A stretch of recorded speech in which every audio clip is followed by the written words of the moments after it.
Welcome back to the channel, and on this episode I want to give you potential clients, or if you already are working with a designer, or you're part of a team that works with one, or you're part of a company that works with one, I'm going to give you some tips on how to provide feedback to your designer. Now, tip number one is going to be as specific as possible. So please refrain from just saying you don't like it. I mean, the professional ones of us can always accept, and most of us want feedback. We want that back and forth. We want that communication because we want to know how to best serve you. But we can't serve you if you are not very specific on what you want, what you like, what you didn't like.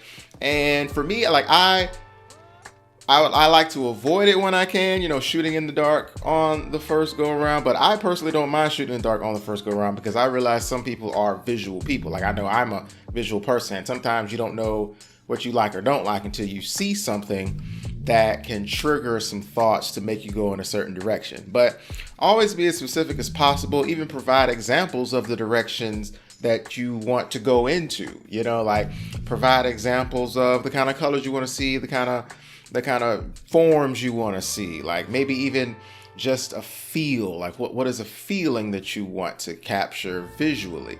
So provide as much specificity as you can. Tip number two is going to be inquisitive. Ask questions of your designer. Ask, well, what made you do this? Or what made you choose this? Or what made you make those edges this way? Like, be inquisitive, because this is a team game.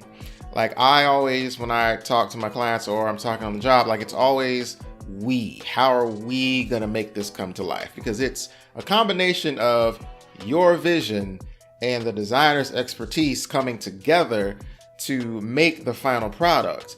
And you have to know, the why behind everything. So you need to know what made you do that, because a lot of times once the designer explains something to you, why you did a certain thing or why a certain thing looks a certain way, that can be like, oh, okay, now I understand. And it's all about coming to an understanding.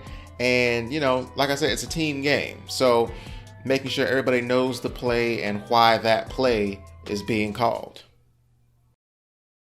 And tip number three is be honest. Be completely honest, because at the end of the day, you're chasing after a certain result. Like, you may not know what that result visually is going to look like going in, but there's a certain feeling you want to capture. There's a certain audience you want to capture the attention of. There's a certain brand identity that you want this to be able to represent, a certain stamp, to be an icon, to be an emblem that represents what you want it to represent. So be completely honest.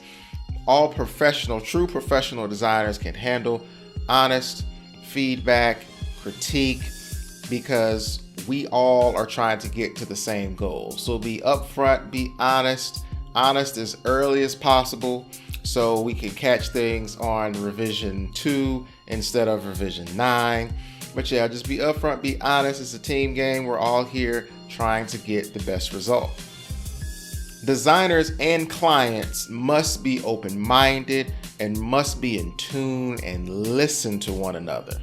Appreciate the time that goes into design and appreciate the value of design, but also be honest with what you like or don't like. Well, that's going to do it for this video. Thanks for watching. Be sure to like, share, and subscribe.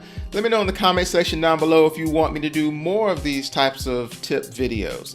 And remember, as you go along in life, teach as you learn and inspire as you do. See y'all next time.